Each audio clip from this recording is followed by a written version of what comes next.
So I'm here at the Kfar Giladi cemetery and the Roaring Lion Monument. This is a memorial to 8 people who were killed in 1920 defending the settlement of Tel Hai. Actually 6 defenders of Tel Hai and 2 from a different battle, Battle of Hamra. In 1916, with the creation of the Sykes-Picot Agreement, the agreement between Britain and France that carved up the Middle East into the states and the borders that we know today, the Upper Galilee was given to the French, and there were 4 early Jewish settlements here: Kfar Giladi, Tel Hai, Hamra, and Metula. And in 1919, an Arab uprising against French rule started up here, and the French weren't very interested in protecting the Jewish communities. And on March the 1st, 1920, a group of Arabs showed up at Tel Hai demanding to search the place for French soldiers that they thought were hiding there. They were allowed in and search the place. They didn't find any French soldiers, but a fight started, and ultimately 6 people were killed, including the great Joseph Trumpeldor. Joseph Trumpeldor was an officer in the Tsarist Russian army who had lost an arm in the Russo-Japanese War. In World War I, he, with Zev Jabotinsky, one of the early Zionist leaders, created the Zion Mule Corps in the British Army and fought in Egypt. After that, he came back here and was asked to defend this region. He was wounded in the battle, and as he was dying, famously said, "It's good to have a country to die for," meaning that he had fought all his life for Russia and in other countries, but finally he was fighting for a Jewish country. The 8 people who were buried there gave the name to the town of Kiryat Shmona, which means the town or the village of the 8.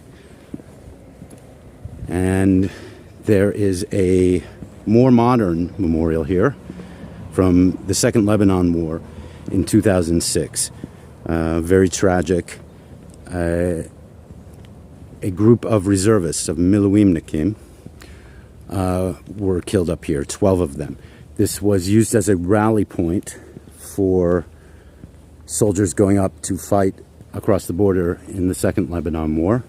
And as they were waiting for their transportation across the border, a Katyusha rocket came in and killed 12 of them.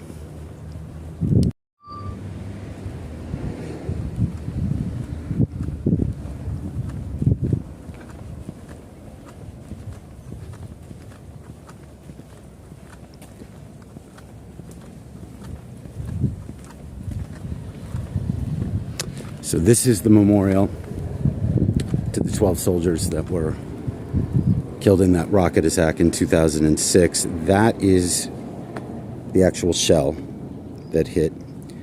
And they have a plaque reading their names and the story in both English and Hebrew. So in the Second Lebanon War on August 6, 2006, 12th day of the month of Av, 5766, here fell 12 paratroopers from the 9255 Reserve Battalion of the Northern Paratroopers Brigade. These paratroopers were drafted by emergency order in the early hours of the morning of August 2nd, 2006, and were to join the IDF forces already in Lebanon. The main force of the battalion began fighting in Lebanon on the night of August 5th, 2006. On Sunday morning, August 6, 2006, between 11:20 and 11:35 a.m., 31 paratroopers deployed at the western parking area of the cemetery near the entrance to Kfar Giladi, awaiting orders to enter Lebanese territory and join the rest of the battalion. Upon their arrival, the convoy and paratroopers were arranged in a compound in broad deployment to avoid any concentration of personal equipment or ammunition. At 12:02 p.m., only 27 minutes after their arrival, and before completing arrangements or entering Lebanon, a Katyusha rocket hit the compound. The explosion killed 12 combat soldiers and commanders and injured 17 others. The survivors proceeded to divide supplies and support for the battalion forces that continued fighting until the ceasefire was declared and all IDF forces were pulled out of Lebanon.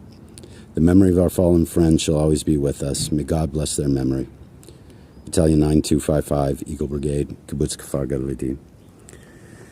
So a lot of sad places up here. That's pretty much the whole country. It's hard to go anywhere where you don't come across conflict, both ancient and modern. All right, the next stop is going to be the Hashomer Museum here at Kfar Giladi, then on to Tel Hai Courtyard.